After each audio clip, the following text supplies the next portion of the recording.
A seizure can be defined as a sudden synchronous discharge of neurons which leads to symptoms and signs. But what are seizures? To understand a seizure, we first must look at how the brain works. The brain is made of thousands of neurons which interact with each other. Normally, the interactions are balanced. However, disruptions can cause the neurons to misfire, which can lead to uncontrolled muscular spasms. However, the extent of the symptoms depends on the area of the brain that the neurons are misfiring in, and people can often feel a seizure about to happen. This is known as an aura. A device called an Electroencephalogram is used to monitor these interactions. Seizures are generally divided into two main groups: partial seizures and generalized seizures. With partial seizures, the electrical discharge occurs in a certain part of the brain. There are two subtypes of partial seizures, known as simple and complex partial seizures. The main difference with them being that in a simple partial seizure, the patient is aware, while in complex, the patient loses awareness. An example of a partial seizure is a Jacksonian seizure. They normally occur in the motor cortex and lead to jerking in one hand or one side of the mouth. Complex partial seizures usually occur in the temporal lobe or the frontal lobe.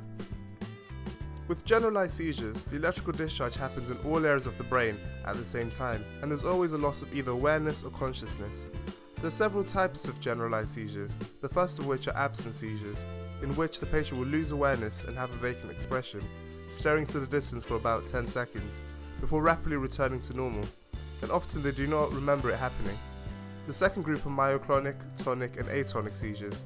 Myoclonic seizures are brief jerks of muscles which lead to involuntary spasms or twitching. With tonic seizures, the patient's muscles stiffen and do not jerk. Atonic seizures are the opposite of tonic in that the patient's muscles go limp, causing them to collapse to the floor. The third type of generalized seizures are tonic-clonic seizures, in which the patient will stiffen up and then begin to jerk their limbs. It normally lasts for about 2 minutes, after which the patient will be unconscious and gradually return to awareness. It is common to experience confusion and headaches afterwards.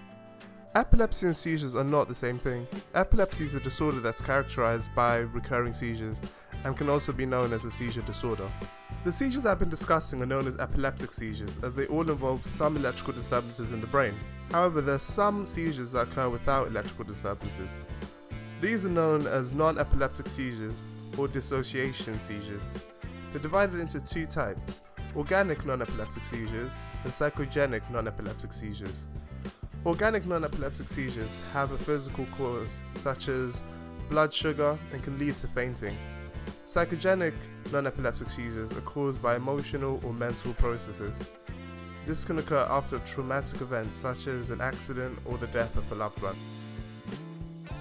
Thank you for watching today's video. If you have any questions, please leave them in the comment section below, and don't forget to subscribe to get more videos. I hope you have a great day.